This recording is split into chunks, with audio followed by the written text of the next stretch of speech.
밀레도 항에서 에베소 장로들과 눈물의 작별 인사를 나눈 바울은 예루살렘으로 떠나는 배에 몸을 싣습니다. 많은 이들이 바울의 예루살렘행을 극구 말리지만 바울은 조금의 흔들림도 없이 예루살렘을 향해 뚜벅뚜벅 걸어갑니다. 왜 그럴까요? 이 길은 반드시 바울이 가야만 하는 사명의 길이기 때문에 그렇습니다. 사랑하는 성도 여러분, 그리스도인이라면, 성도라면 누구 하나 예외 없이 반드시 그리고 끝까지 가야 하는 길이 있습니다. 첫째는 예수 그리스도 안에 거듭나 천국에 이르는 구원의 길이요, 둘째는 구원받은 은혜에 감격하며 주신 달란트로 세상에 나가 생명의 복음을 전하는 사명자의 길입니다. 그런데 이 길을 온전히 걷는다는 게 결코 쉽지가 않습니다. 자, 그렇다면 어떻게 해야 이 구원의 길과 사명자의 길을 온전히 걸을 수 있을까요? 다 같이 오늘 본문을 통해 말씀하시는 살아계신 하나님의 음성 듣게 되기를 간절히 소망합니다. 첫 번째 따라 하시겠습니다. 뒤돌아보지 말고 끝까지 걸어가야 합니다. 이스라엘 성지를 가보면 사해바다 남쪽에 남북으로 길이가 8km, 동서의 길이가 4km, 그리고 땅에서부터 높이가 약 200m가 되는 독특한 산이 있습니다. 일명 소돔산이라 불리는 이곳은 주변 산이나 지형의 모양과는 많이 다르고 흙도 없고 대신에 80%가 소금인 산입니다. 이 소돔산이라는 이름보다 소금산이라고 불리는 게 더 맞습니다. 이 산에는 롯의 아내가 뒤를 돌아보았다가 소금 기둥이 되었다고 전해지는 바위가 하나 있습니다. 바로 이 바위입니다. 창세기 19장에 보면 소돔과 고모라 성의 타락으로 불과 유황으로 심판을 받는 장면이 나오죠. 그런데 심판 중에 하나님은 아브라함의 기도 때문에 롯과 그의 가족만은 살려주십니다. 그런데 조건이 있었습니다. 절대로 뒤돌아보지 말고 앞만 보며 산으로 가야 했습니다. 창세기 19장 17절, 우리 노란 글씨만 함께 읽습니다. 시작. 돌아보거나 들에 머물지 말고 산으로 도망하여 멸망함을 면하라. 자, 그런데 어떤 일이 벌어집니까? 롯의 아내가 이 경고를 무시하고 뒤돌아보았다가 결국 소금 기둥이 되고 맙니다. 이 16절입니다. 시작. 롯의 아내는 뒤를 돌아보았으므로 소금 기둥이 되었더라. 여러분, 왜 롯의 아내는 뒤를 돌아보았을까요? 아마도 두고 온 집, 두고 온 재산, 두고 온 아꼈던 물건들, 친했던 사람들이 눈에 아른거렸던 게 아닐까요? 예수님께서 누가복음을 통해 제자들에게 이런 말씀을 하셨습니다. 누가복음 9장 62절 시작. 예수께서 이르시되 손에 쟁기를 잡고 뒤를 돌아보는 자는 하나님의 나라에 합당하지 아니하니라 하시니라. 사도 바울도 마찬가지였어요. 그가 에베소에서 3년간 목회하면서 성도들과 너무나도 많은 정이 들었습니다. 그래서 바울은 밀레도 항에 잠시 배가 정박하자 에베소 장로들을 급히 불러 마지막 고별 설교를 전한 것이죠. 헤어질 시간이 다가오자 마지막으로 뜨겁게 함께 기도한 후에 장로들은 바울을 끌어안고 한참을 웁니다.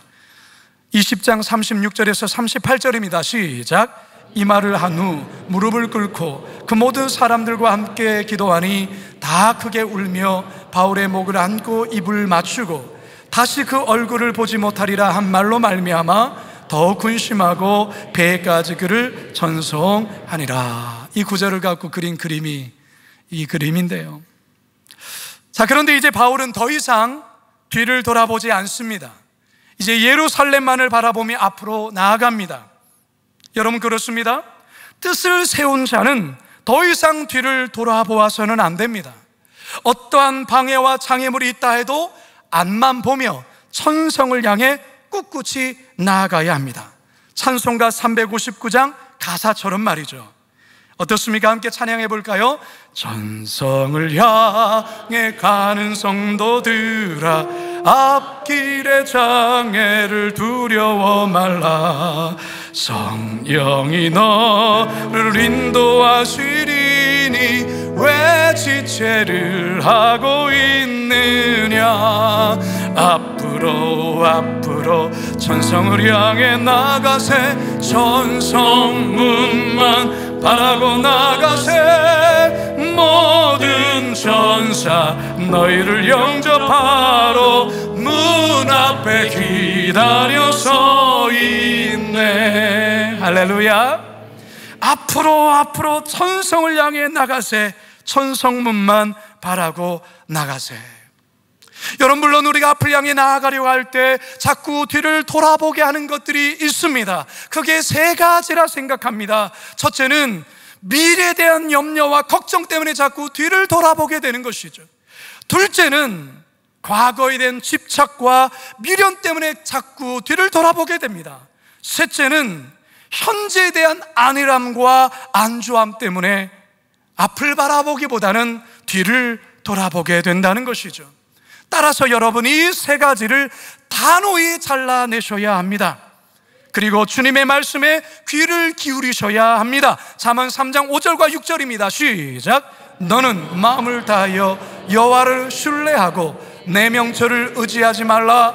너는 범사에 그를 인정하라. 그리하면 내 길을 지도하시리라. 아멘. 여호수아 1장 6절입니다. 시작. 오직 강하고 극히 담대하여 나의 종 모세가 내게 명령한 그 율법을 다 지켜 행하고 우로나 좌로나 치우치지 말라. 그리하면 어디로 가든지 형통하리니. 아멘. 바라기는 주님만 신뢰하며 나에게 주어진 사명의 길, 주님 가신 그 길 되돌아보지 마시고 앞만 보며 잘 걸어갈 수 있기를 주님의 이름으로 축원합니다.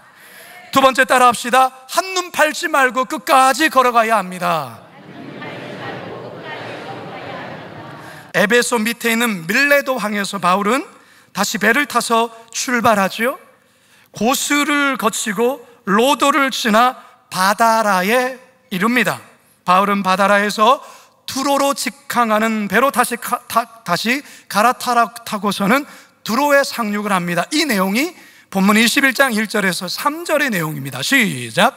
우리가 그들을 작별하고 배를 타고 바로 고스로 가서 이튿날 로도에 이르러 거기서부터 바다라로 가서 베니게로 건너가는 배를 만나서 타고 가다가 구브로를 바라보고 이를 왼편에 두고 수리아로 항해하여 드로에서 상륙하니 거기서 배의 짐을 풀려 함이러라.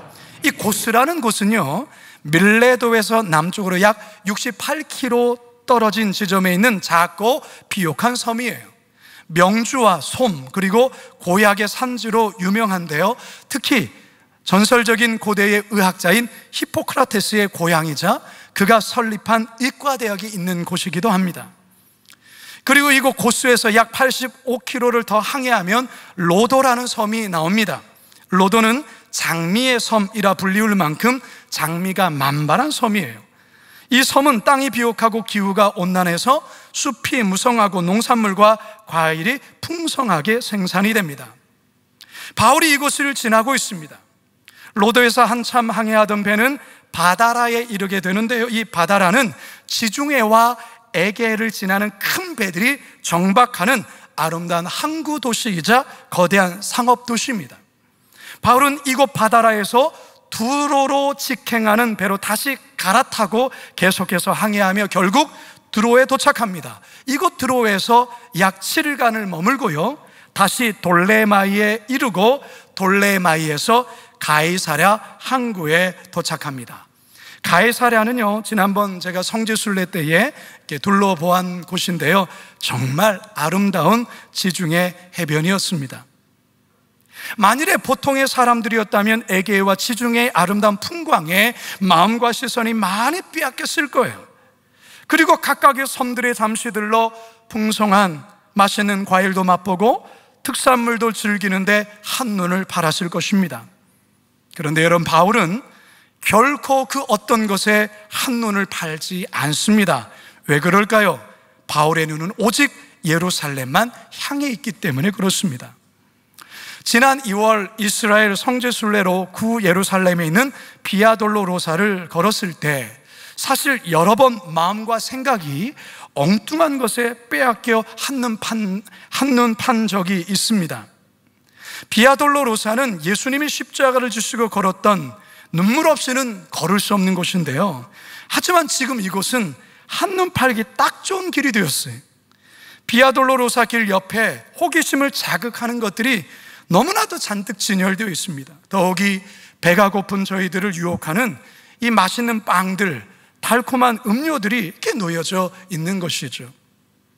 예수님이 걸어가신 십자가 고난을 묵상하다가도 순간적으로 진열된 물건에 이 시선이 따라가고 길거리 음식에 나도 모르게 군침이 흘리며 곁눈질하는 것입니다. 가이드 목사님이 처음부터 이 길을 걸을 때는 절대로 옆을 보면 안 된다고 경고하셨습니다. 그래야 예수님의 십자가 은혜를 제대로 묵상하며 정상까지 갈 수 있다고 하셨는데도 불구하고 그랬습니다. 아마 여러분들도 그런 경험이 있을 거예요. 특히 해외에 단체로 여행을 가면 꼭 한두 분 무리해서 이탈해서 이 애를 먹는 경우들이 있지요. 선두에 깃발 들고 서 있는 분만 잘 보고 따라오라고 그렇게도 얘기를 했는데 한눈 팔다가 꼭 한두 분 무리해서 이탈하는 경우들이 있습니다. 여러분, 천국을 향해 가는 길도 그래요. 사명을 받고 사명자의 길을 걸을 때도 그렇습니다. 자꾸만 한눈 팔게 하는 것들이 우리의 인생의 여정 가운데 너무나도 많아요. 나도 모르게 세상 화려한 것에 자꾸 시선이 빼앗깁니다. 세상 즐거움과 흥미를 주는 것에 자꾸만 한눈을 팔게 합니다. 따라서 여러분, 눈을 지키셔야 합니다. 여러분의 시선을 늘 하나님께만 고정시키셔야 합니다. 그래야 좌로나 우로나 치우치지 않고 목적지를 향해 끝까지 걸어갈 수 있습니다. 잠언 4장 25절에서 27절 시작. 내 눈은 바로 보며 내 눈꺼풀은 내 앞을 곧게 살펴 내 발이 행할 길을 평탄하게 하며 내 모든 길을 든든히 하라. 좌로나 우로나 치우치지 말고 내 발을 악에서 떠나게 하라. 여러분, 눈을 지킨다는 것은 곧 마음을 지킨다는 것입니다. 마음을 지킨다는 것은 곧 생명을 지킨다는 거예요. 잠언 4장 23절입니다. 시작. 모든 지킬 만한 것 중에 더욱 내 마음을 지키라. 생명의 근원이 이에서 남이니라. 아멘. 바라기는 한눈 팔게 하는 모든 것들로부터 우리의 시선과 마음을 잘 지키심으로 천성을 향해 끝까지 온전히 걸어갈 수 있기를 주님의 이름으로 축원합니다. 마지막 세 번째 따라 합시다. 흔들리지 말고 끝까지 걸어가야 합니다. 이번 바울의 예루살렘행은 누가 봐도 바울에게는 대단히 위험한 여정이에요. 바울이 예루살렘에 당도하기만 하면 그를 결박해 죽이겠다는 무리들이 대기하고 있었습니다. 그런데 바울은 이 같은 사실을 알고도 예루살렘을 향해 묵묵히 나아가고 있어요. 두로왕에서 짐을 풀고 정박한 일주일 동안 바울은 두로에 있는 제자들을 만나 믿음의 교제를 나눕니다. 그런데 두로의 제자 중에 한 제자가 성령의 감동을 받아 바울의 이번 예루살렘 행을 굳고 만류해요. 4절 읽습니다. 시작. 제자들을 찾아가서 거기서 이래를 머물더니 그 제자들이 성령의 감동으로 바울더러 예루살렘에 들어가지 말라 하더라. 그러나 바울은 이 말이 흔들리지 않습니다. 바울은 두로에서 다시 배를 타고 돌레마에 이르렀다가 다음 날에 가이사랴에 도착하죠. 가이사랴에는 초대교회 7집사 중 하나인 빌립 집사가 있는데요, 바울은 그의 집에서 여러 날을 머뭅니다. 그런데 빌립의 딸들이 예언을 하는 자들이었어요. 이번 예루살렘의 행에 대한 우려를 또 한 번 바울에게 전하죠. 그리고 다음 날 아가보라는 선지자가 유대에서 왔는데 바울이 메고 있는 띠를 가져다가 자기 손과 발을 잡아 매며 이 띠 임자는 예루살렘에서 이같이 결박을 당할 것이다 라고 말을 해요. 이 이야기를 들은 여러 사람들이 바울을 심히 걱정하면서 예루살렘으로 가지 말라고 강하게 요구합니다. 12절입니다. 시작. 우리가 그 말을 듣고 그곳 사람들과 더불어 바울에게 예루살렘으로 올라가지 말라 권하니. 여러분, 이 정도면 굳게 결심했던 바울도 그 마음이 흔들릴 법하지 않겠습니까? 더욱이 아가보라는 선지자가 퍼포먼스까지 펼치면서 결박된다고 한다면 누가 겁나지 않겠어요? 어쩌면 바울이 예루살렘행 최대 위기라 할 수 있는데요, 그런데 놀랍게도 바울은 조금도 흔들리지 않습니다. 13절에서 14절입니다. 시작. 바울이 대답하되 여러분이 어찌하여 울어 내 마음을 상하게 하느냐? 나는 주 예수의 이름을 위하여 결박당할 뿐 아니라 예루살렘에서 죽을 것도 각오하였노라 하니 그가 권함을 받지 아니하므로 우리가 주의 뜻대로 이루어지이다 하고 그쳤노라. 아멘. 성도 여러분, 바울에게 예루살렘행은 정말 죽더라도 가야 할 길이었습니다. 누가 뭐라 해도, 어떠한 위험이 닥쳐도 바울에게 주어진 길이기에 가야만 하는 것이죠.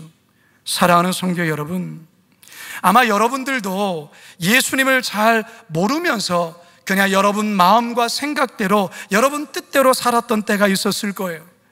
그러나 이제는 주님을 알게 되었기에 이전의 삶으로 결코 돌아갈 수는 없는 겁니다.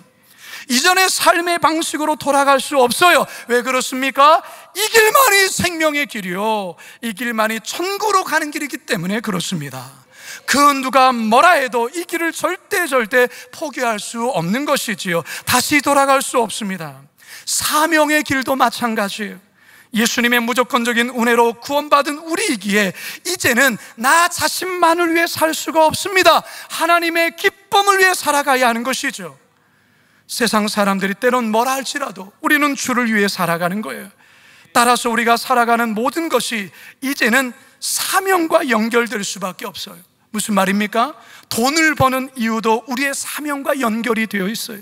건강을 유지하려는 이유도, 성공하려는 이유도, 회사를 잘 일구려는 이유도 이 사명 때문이라는 것입니다. 그 사명이 무엇이죠?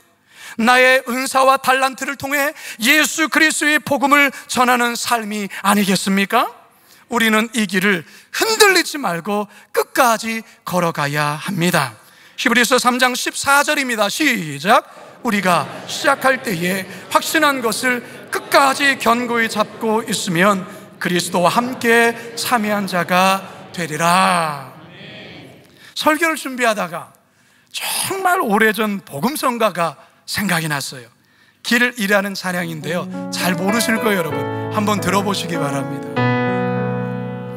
오늘도 하루 길 나그네 길을 나 혼자 가야 해. 멀고도 험한 길 나그네 길을 나 혼자 가야 해. 나 혼자 가야 해.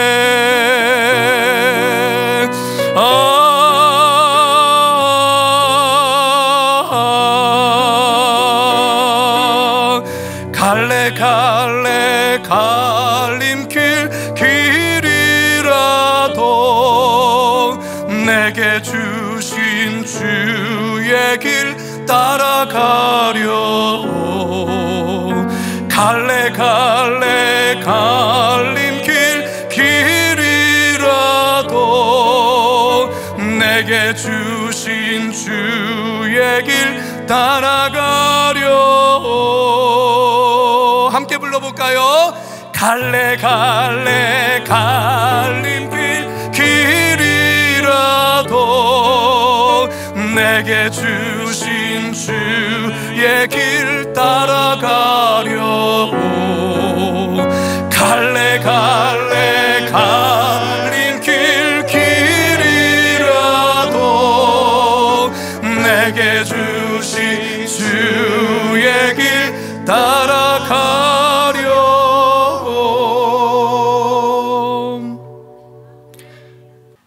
우리 그리스도인들에게도 신비가 있습니다.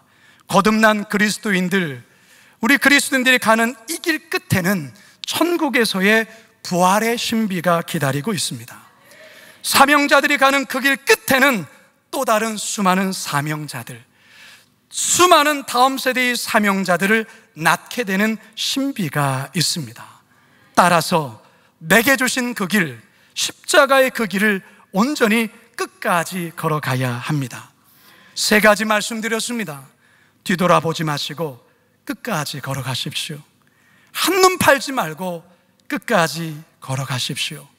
어떠한 흔들림 없이 끝까지 걸어가십시오. 우리 주님, 저와 여러분과 함께 하십니다.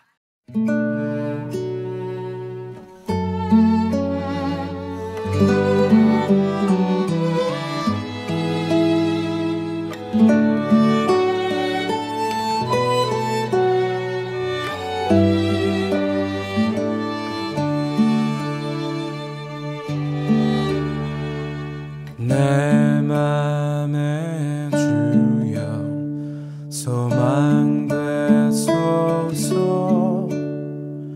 주 없이 모든 일 헛되어라. 밤에나 낮에나 주님 생각, 잘 때나 깰 때 함께 하소서.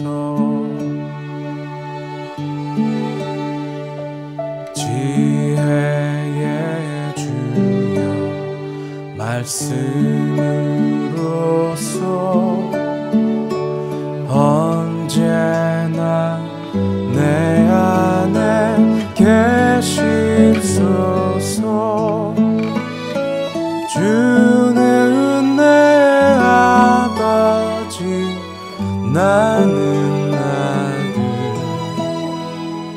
주 안에 내가 늘 함께하네.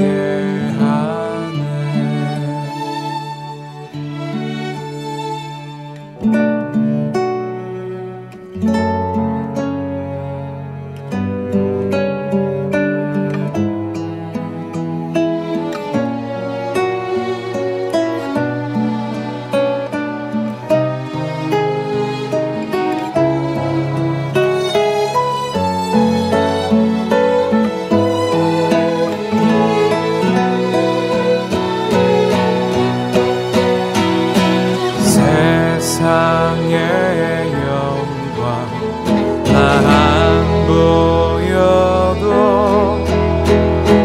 언제나 주님은 나의 길이여. 주님만 내 맘에 계시오니 영원한 주님 참